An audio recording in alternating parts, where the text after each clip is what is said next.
NRI Wellness brings you the latest health and nutrition information, creates customized nutrition programs, and walks you through the process to ensure your success. Good morning, good afternoon, good evening, good night, wherever you are in the world. This is another dynamic episode of 10 Dimensions of Wellness. I am your host, the owner of NRI Wellness, Cammie Red. And today we have a great guest, and he's coming from us all the way across the pond, as they say. Lee Chambers of Essentialized Functional Life Coaching. Lee, we're going to start off by first thanking you for being on the show. Thanking you for just giving us your time today. But first, tell us all about Lee. Tell us your wellness journey, how you got to this point. Yeah, so it's a pleasure to be with you today, Cammie, and share my story and a little bit about what I do. It's kind of help people get an understanding of why I do what I do today and the journey that I've been on. If we start back at the very beginning, as a young boy, I grew up in the north of England. I come from a blue-collar family, and I was always that curious and disruptive child. But I always got good grades at school, and I was always trying to find how things worked, why things were the way that they were. And I never really took anything for granted. I always wanted to know a little bit more information. And back then, before the days of the internet, I'd have my head in books. I'd be absolutely everywhere. When that kind of came as I grew into a teenager, I found that I was still very much interested in the science of things and why the world was like it was. And I was trying to really start to define who I was as a young man. And I continued to get good grades, despite quite often not really putting much effort in as a lazy young boy. And I got through to college here in the UK and then got through to university and decided that I wanted to study international business psychology, simply because they offered lots of different units. So I got to study the psychology of business, the psychology of consumerism, but also understand business principles and look at geopolitics, comparative democracies, and language and communication. So that really wide range of things really interested me, because I still really didn't know what I wanted to do at that age of 18, 19. And I really enjoyed going to university. I was the first one in my family to do so I didn't really know what to expect.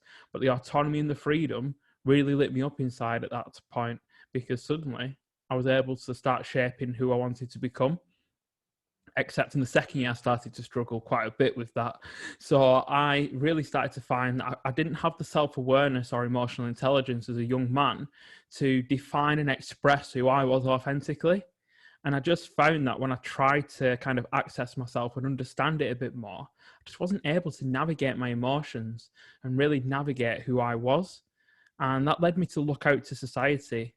And as a young black man, I saw rappers, I would see sports stars, I would see film actors, but not someone who was like me to model, someone who's kind of like a soup between a scientist, an entrepreneur, and a philosopher. And really, I didn't find anyone to model off, because there wasn't anyone out there like me.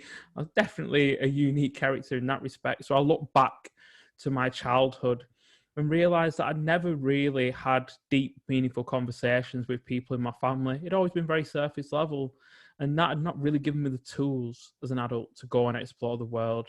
So what actually happened is I started to struggle considerably. My self-care started to drop off. I started to struggle academically. I choked and froze delivering a presentation at university in front of 300 students and felt particularly small. My confidence knocked. And then I started to have issues around, I was working at the time.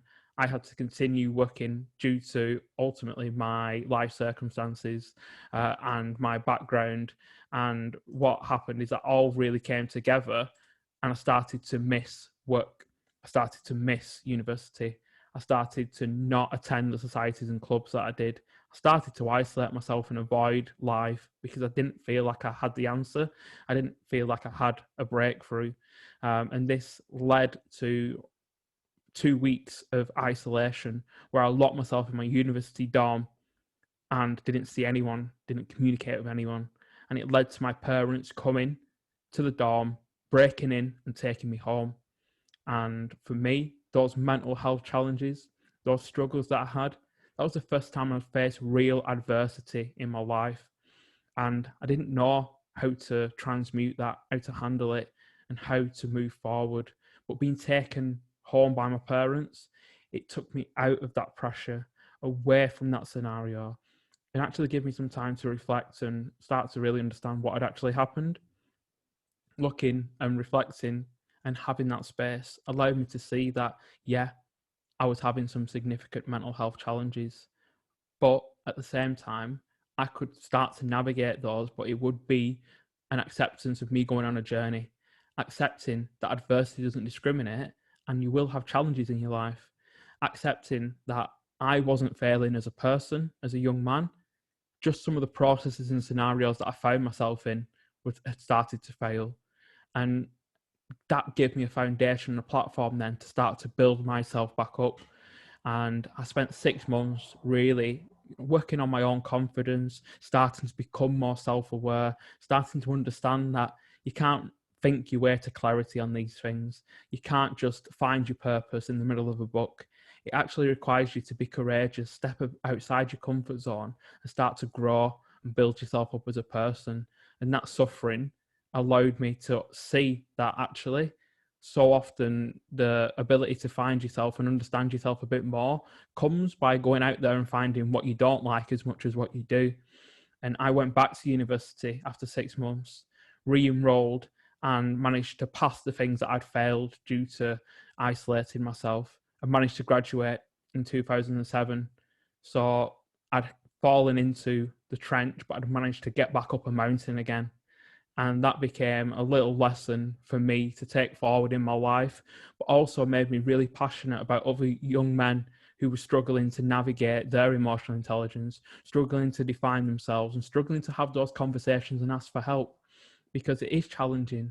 And if you don't practice these, these mental exercises, if you don't start to look at your emotions and find out how to express them healthily, if you don't look to start to understand how you work yourself, you won't have the tools when you need it.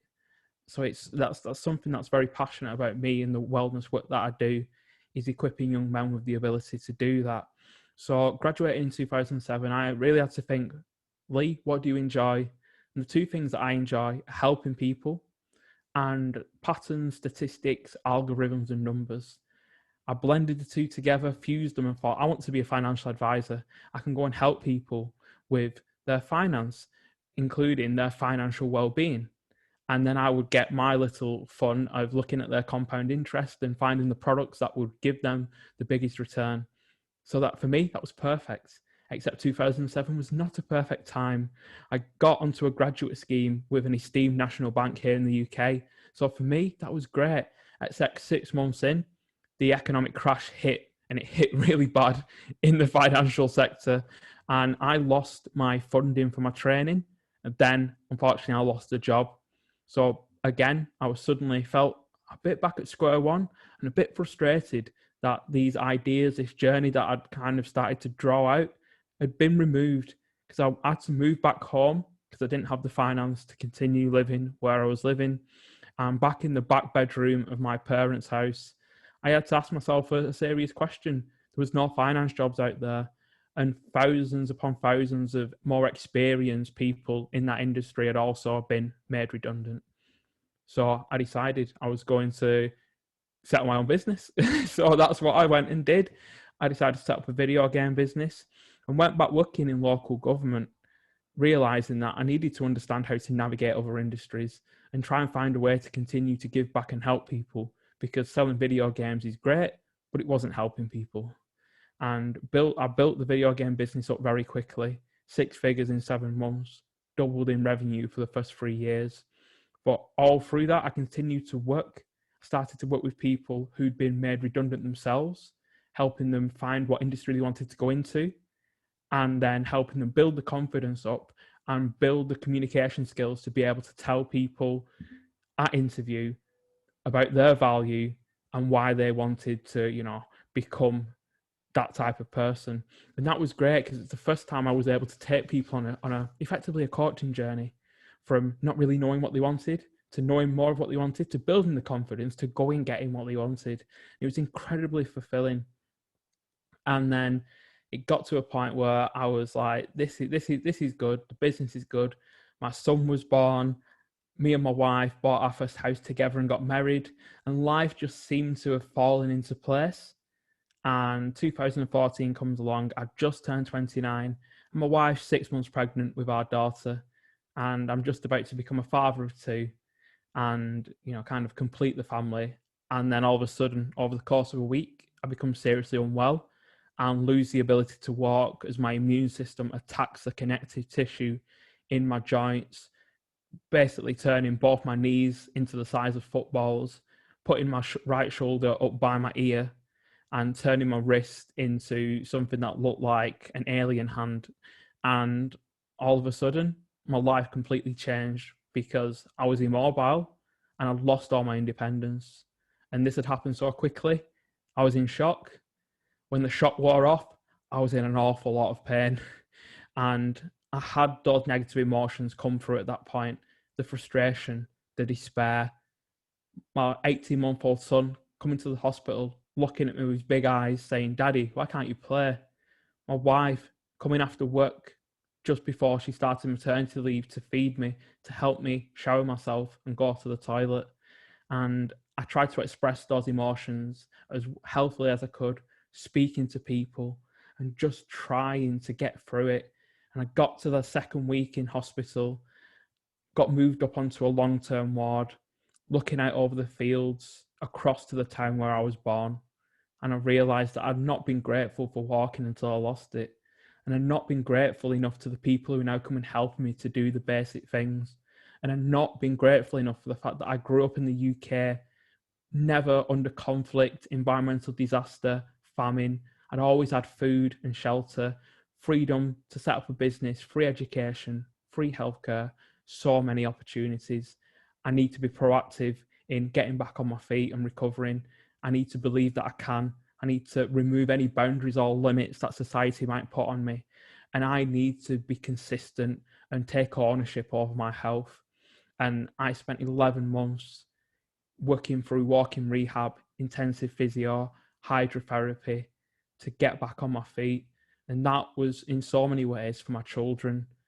Not long after coming out of hospital, my daughter was born, and she there holding her, knowing that in a few months she would be walking too. I was absolutely determined that I would be walking with her when she started walking. And that became the fire inside of me on those mornings when I was in pain, when I was stiff, when I didn't feel like doing the things that I needed to do. I said, I am going to become the father who walks with my daughter. And that fueled me every day. And I had some setbacks. I had problems with my spine. I had problems with my walking gait. But I went back, took those challenges, understood that it doesn't always go the way that you want it to, and then kept moving forward. And that really became the blueprint for the business that I run today. And I then decided, after walking again after 11 months, what else can I possibly do? Because I was on medication that dampened my immune system, which is really toxic and not very pleasant at all. And I decided that my next challenge would be to become medication free. So I started to track the food that I ate. I started to track my sleep, and I started to track how much I moved, the exercise that I did, and started to really experiment and find what worked for me, what energized me, what drained me, what caused inflammation, what I could tolerate. And 3 years of tracking, I started to get more of an idea. I started to get a real acuity to be able to listen to my body. And more so, I've actually 3 months ago became medication free after 6 years of trying to come off the medication. And that's been so vital for me. But now that is a pivotal part of my journey, because I've been able to control a chronic disease which left me unable to walk without medication, just by lifestyle alone. And to me, wellness is about that, experimenting to find how you can control your own health. So often, some people do need medication. And some people suffer so much that they're in very, very difficult and disadvantaged situations. And yet for our own wellness, even for me, I managed to go from, in some ways, illness to wellness just by working on my own mindset, on my sleep, on my nutrition, on my movement, and on my habits. And that's a massive part of what I do today, because now I help other people to do the same thing. In fact, I tend to help people before they hit that crisis point, before their health starts to fail, and really help them, to inspire them, enable them, and empower them to understand that your health is in your control.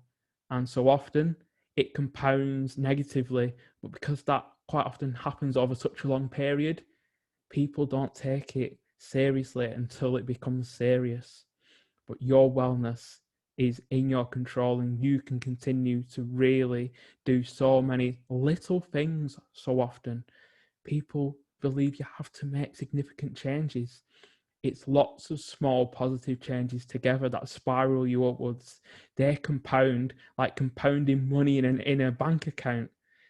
They're like your savings, and you can put your little deposits of health away every day by just doing a few simple things and starting to treat your body as a little bit of an experiment. Get your lab coat on. It's like you're in science at school again, because we are the biggest experiment that we have. We'll spend our whole lives trying to understand and explore ourselves. And yet the beauty is that's all in your control. For me, I look back now and realize that becoming seriously unwell, it knocked me out of the pattern of comfort and, staying still, chasing security and stability that I was in, and really became a defining reason why I'm able to sit here today and talk about wellness, having a wellness business, and being in a field where I can make a difference to people's lives every single day.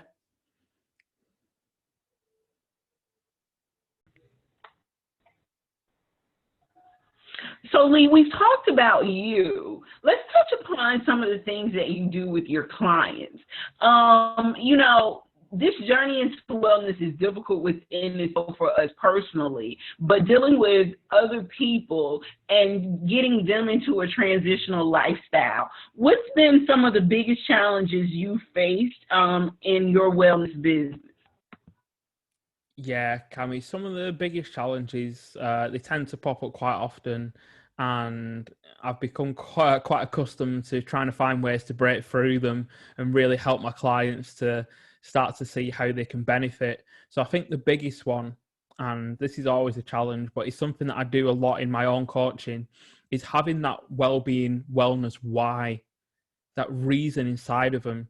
And I almost like to think that some people quite often come to me and their why of why they want to start to improve their health outcomes is like a little candle inside of them.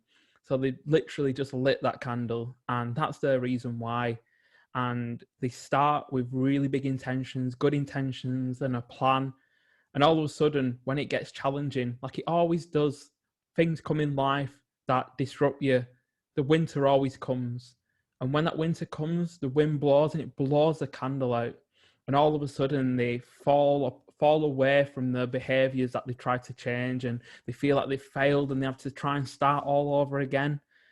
And when you actually are able to really define why and really get a bit deeper into the reasons why you want to start to improve your wellness and feel like you have more energy every day, more time to do the things that you love, those reasons, those people that you want to stay well for, and the reasons, the legacy, the purpose you've got on this planet and why you need to be well so you can do that, that candle inside you, it's not a candle anymore. It becomes a fire. And when you really identify that fire, when adversity comes, because adversity doesn't discriminate, you're going to face it. You're going to face plenty of it over your life. But when that wind comes, it blows your fire and fuels it rather than blowing it out. And you actually become more determined to keep going with your health behaviors, more determined to start to look at other areas of your life and try to improve them, because these things all improve together. And to kind of understand that why requires questioning, because quite often people don't have the clarity. It all seems very blurry.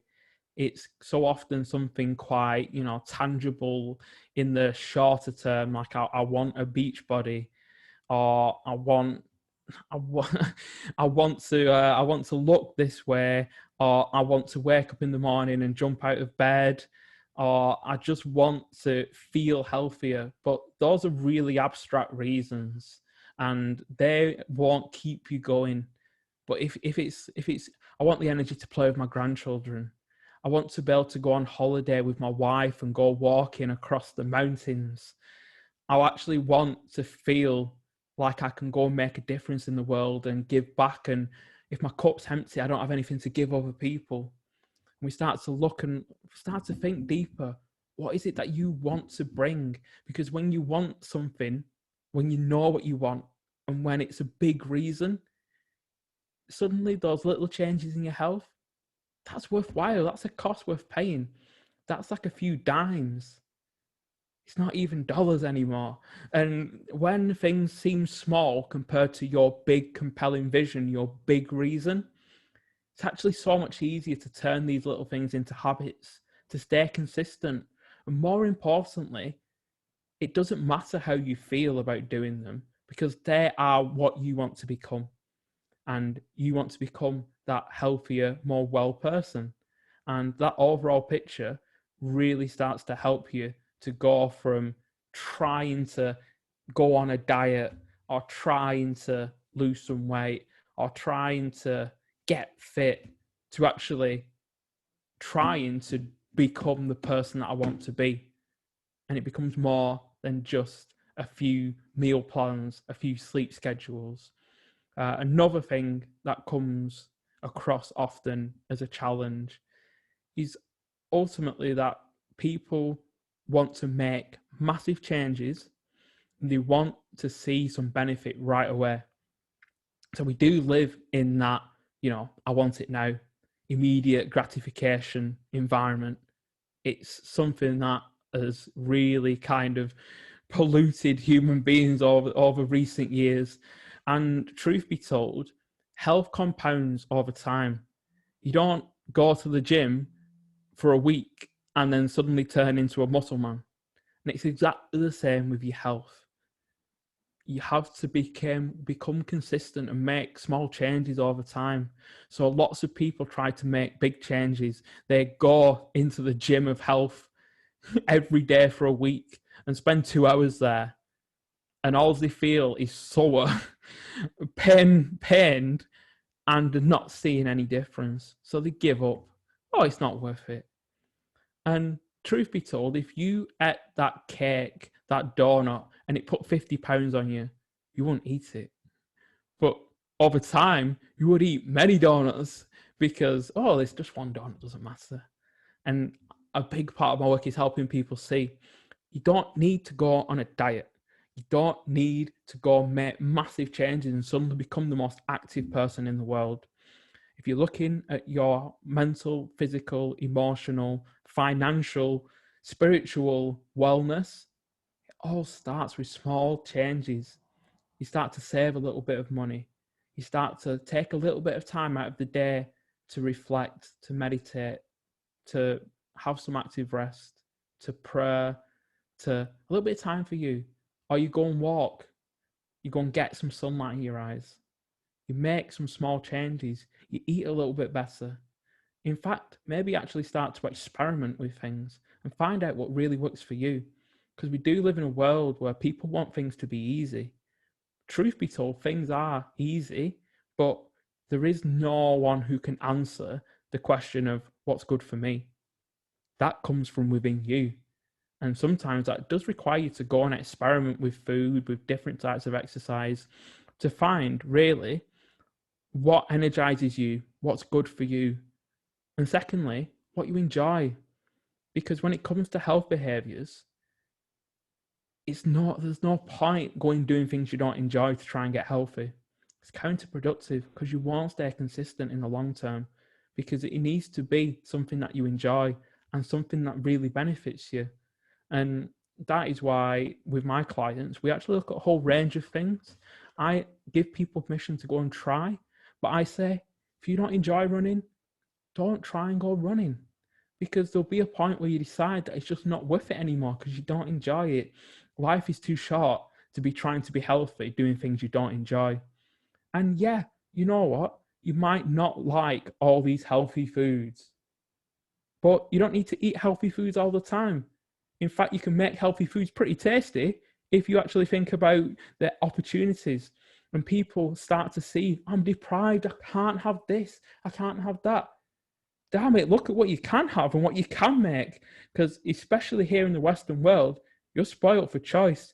In fact, all that choice actually drains your willpower and makes it harder to live effectively, to live more healthily. And I suppose that kind of goes into some of the other challenges that we face, because in the culture, in the world that we live in at the moment, it's very, very challenging to be healthy because there's lots of different agendas pulling your attention. And so often you actually need to make a significant effort to go out and live a healthier life. And we have become, as a human race, very used to being comfortable. In fact, many people chase comfort, but more often than not, comfort is the antithesis of wellness, because you have to stretch your boundaries, get outside your comfort zone, experiment and try new things to be healthy. That's especially not just for your body, but for your mind, for your bank account, and for your spirituality.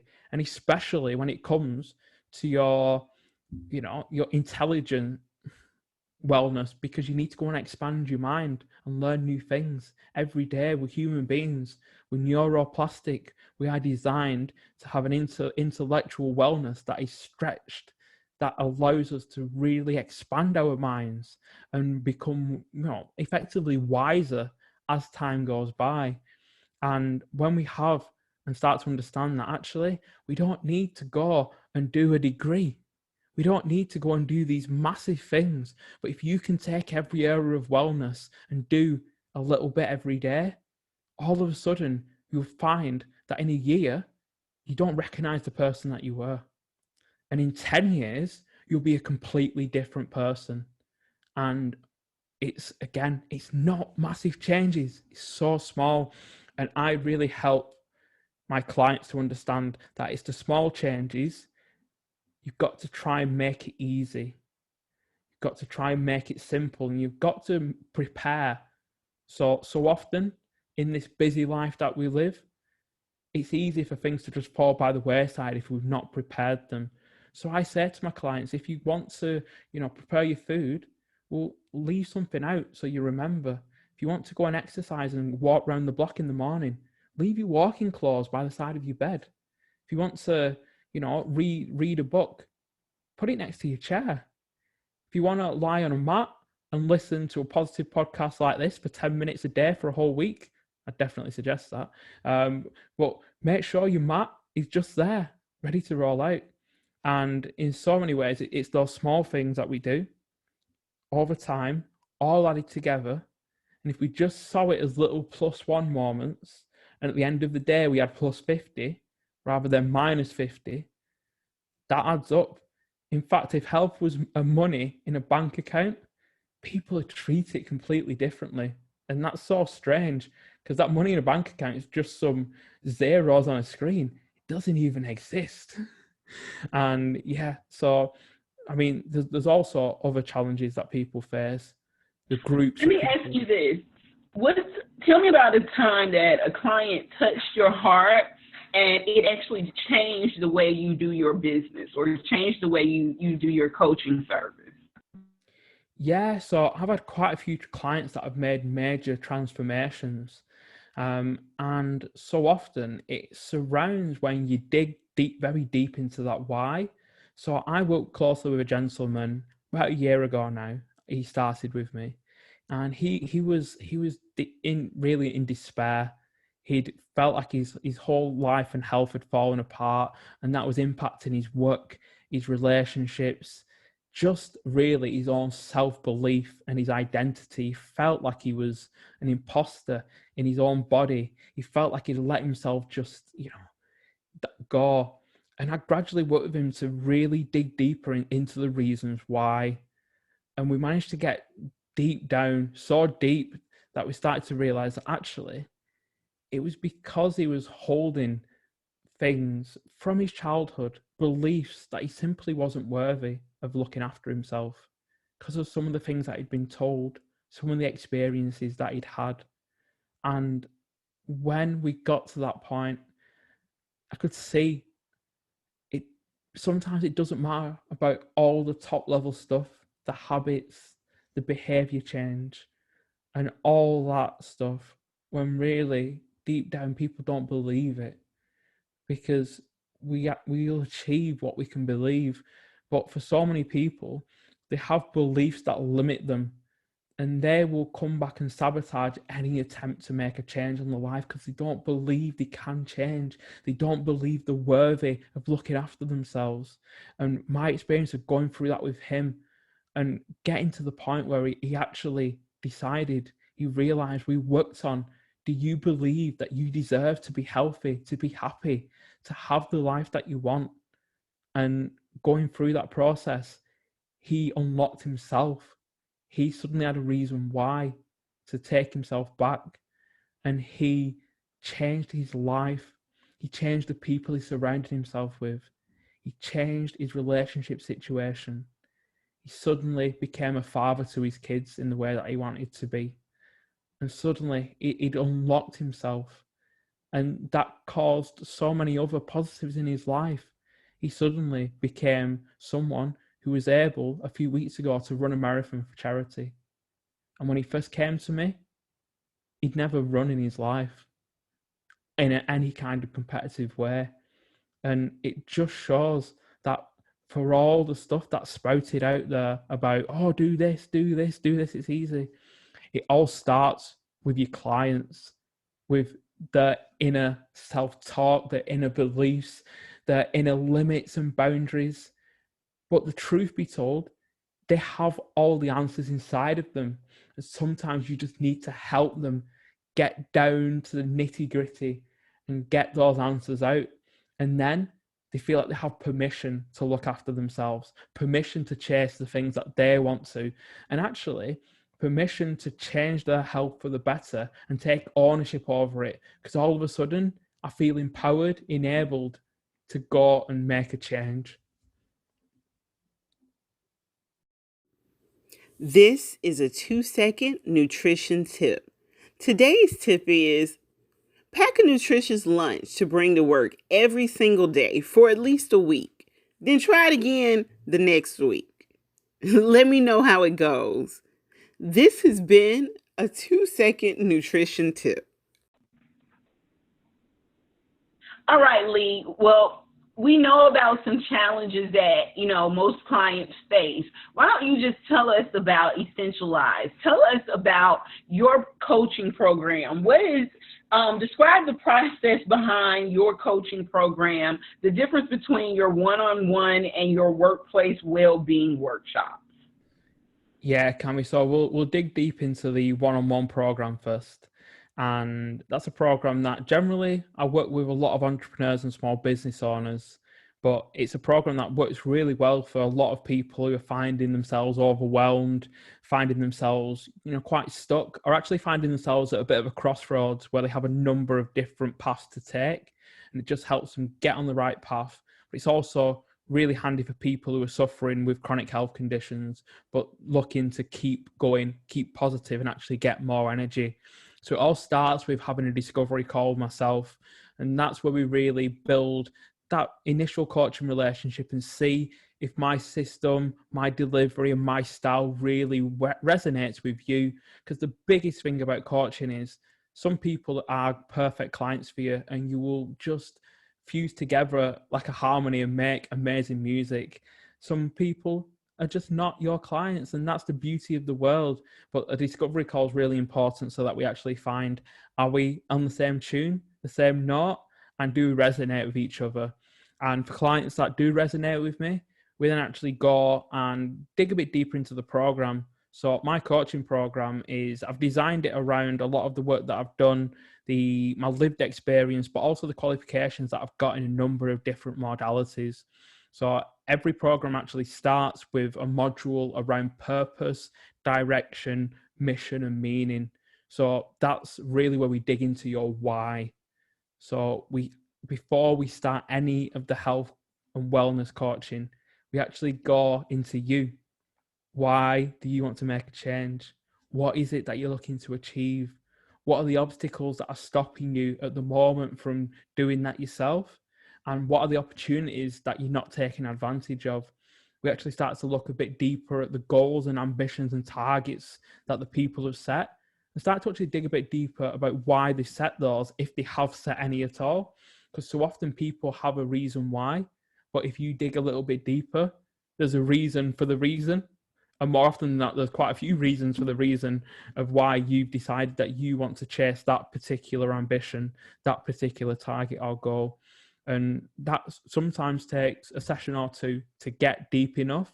When we get deep enough, you've got that reason, that why, that fire inside you to move on into the health coaching section, the module where we start to look at experimenting with your nutrition, looking to optimize your sleep, and starting to look at how much you move and seeing how you can start to experiment with those and start to build little habits that actually make you feel better overall, start to get more energy, more time to do things. But as we start to build that health up, you'll have more energy for the journey that you want to go on, that direction that you've defined in the purpose module. And that sometimes can take quite a while. I don't see everyone all the time, and I generally let people make a decision about how quickly they want to implement these things, because the most important thing is that you do it at your pace. And for some people, that is quicker. They ultimately want it. Some people are a little bit slower. And the power is to actually allow people to pick their own pace, but can ensure that they are accountable for those changes. And so often, because they've really defined a powerful why, they will continue to be consistent and build these new practices. And once we've got to a place where you ultimately say, you know what, I'm compounding, I'm starting to feel my health improve, my energy is improving, I honestly feel that I've got more to give, we move into the third section, the third module, which looks at mindset and habits. So we start to look at your psychology, why you see the world the way that you do. Why do you have the emotions, the thoughts, the feelings? We start to explore that a little bit, because as people start to get more understanding of that, we start to actually dig a bit deeper into those beliefs and habits that are holding them back, the things that they've told themselves a number of times or have been put in their little backpacks as they've been growing up, things that are no longer serving them, and beliefs that are actually stopping them from making the changes that they need to change. And we go and we dig a little bit, and people feel really, enlightened in that period, because all of a sudden they start to be able to listen to themselves a bit more. They start to understand a bit more about why the brain is like it is. And they start to understand themselves a bit more as a person. And, a client has said to me, going through that module, felt like I was literally giving them the keys to themselves. And that's really powerful. And what that actually then does is it moves into the fourth module, which is planning that life from there, because you've decided what you want and your direction. You're continuing to build those health behaviors and getting more energy and feeling better in yourself and starting to see change. You're possibly losing weight or becoming a bit fitter, or finding that actually mentally you're a bit happier, you're more fulfilled. And we start to actually then look at the psychology section and, what has that done for you? Taking all that into account, we then start to make a plan for getting to where you want to be. We look at your life in 10 years. What do you want to become? Who do you want to be? Then we break that down all the way from that big dream into small actionable steps, little things you can do every month to keep going, to keep moving in the right direction towards the life that you want, towards the health that you want, and really starting to feel like you are connected, clear, and just have that passion for life, because it's that passion that will keep you feeling well. And we create a map, we have a journal, and you then get something tangible that you can look at every day. The journal you can fill out every day. And in that journal, you look at continuing opportunities, gratitude. We ask you questions that psychologically take you from one place to another, but they keep you thinking, keep you on your toes, and keep you accountable to yourself. And for some clients, we do then continue onwards with coaching calls every month or two, just to keep them accountable and on track. And through that process, I've had a number of clients, they make significant breakthroughs, including completely changing jobs, setting up new businesses. And for a few clients, they've actually moved country and migrated because it's what they wanted to do. Wow. Okay. So that's the gist of your program. Tell people how they can get in contact with you. Yeah, so the best ways to get in contact with me are to visit essentialize.co.uk or my website, leechambers.org. And on both of those websites, you will find email addresses for my services, contact numbers that can be phoned internationally, and also links to every social media channel. And I will be able to answer any queries you have on those. And if you send me any kind of information and reference that you've come from this podcast, I'm very much happy to give you a discount on your first session, because Cammie's great and you're great people. So you heard it, as with all of our podcast guests, because they know that the value of their services. If you heard about Essentialize and Lee Chambers here on the 10 Dimensions of Wellness, please mention that when you go and sign up for a discovery call with him, just so that he'll know that you guys actually paid attention to what he was saying on this podcast. So, if you want to be seen, you have to stop being invisible to opportunity.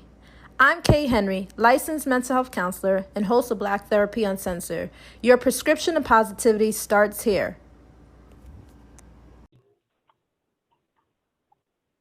all right, you guys, this has been another fantastic episode of the 10 Dimensions of Wellness.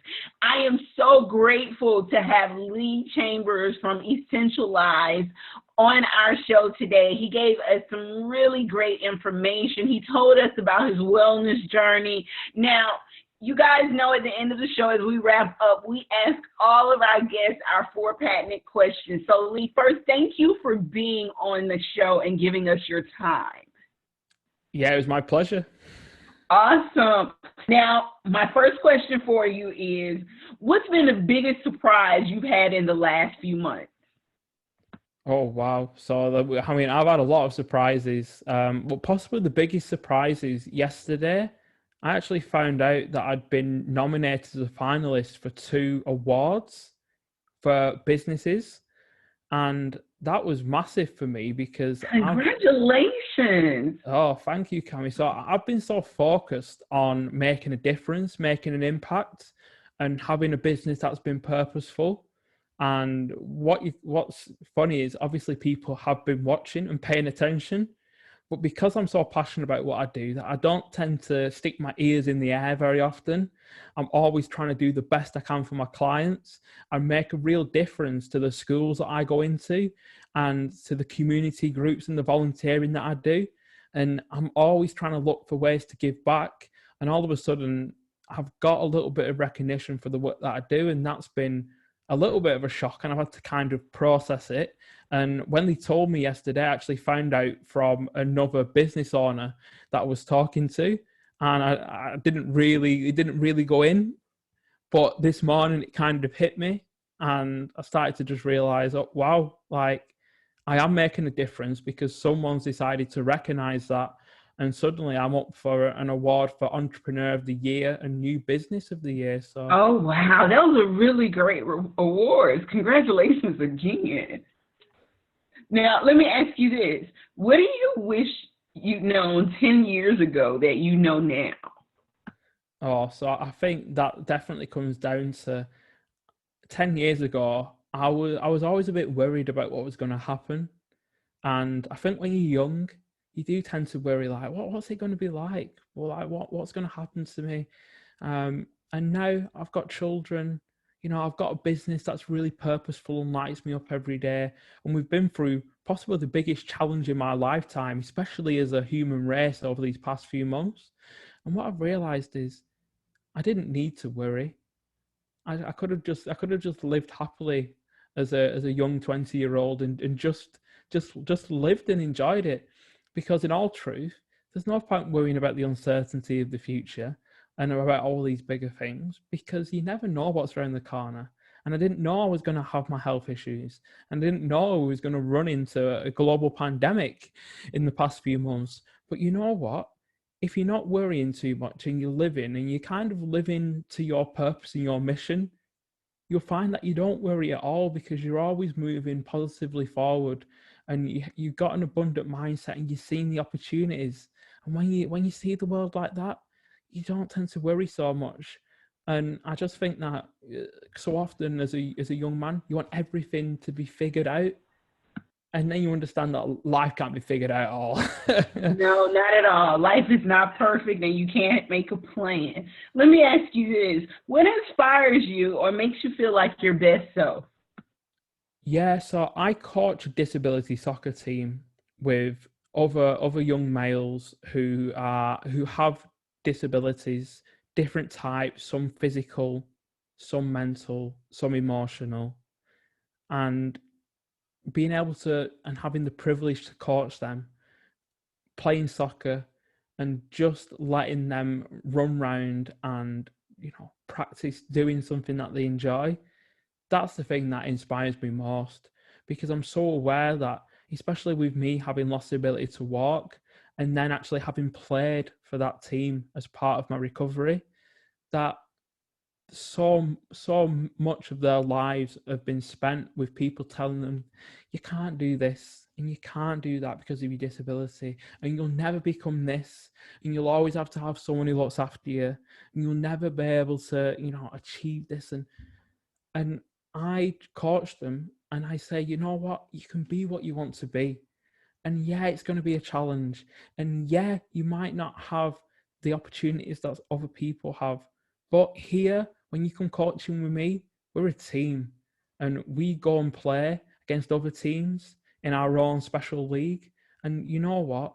It's quite often the best day for them. They come with a smile, we play together, and it doesn't matter what challenges they face, because when we're playing together, coaching them, helping them, supporting them, encouraging them, I just feel inspired, because they show just what's possible, that even when you have significant challenges, you can go out there and do so much. And that really inspires me every day. Awesome. Now, if you could erect a billboard with anything on it, what would it say and why? So if I could erect a billboard, the billboard would say, life is about connection, it's not about perfection. So often we're trying to have everything worked out, we're trying to have things perfect, but perfect doesn't exist. It's the lowest possible standard, because as soon as you want things to be perfect, the lowest it can be is 10, the highest it can be is 10, and you've got nowhere to move. And most things in life will never be a 10. But really, when we connect with other people and stop chasing this perfect, we actually feel like a 10. You feel like a 10 inside, because perfection comes from being around other human beings, from helping them, from connecting with them, talking with them, encouraging them. And in the same way, taking that back, being appreciated, giving gratitude. And all of a sudden, that's what makes life tick. That's what makes humans smile. It's about the connection.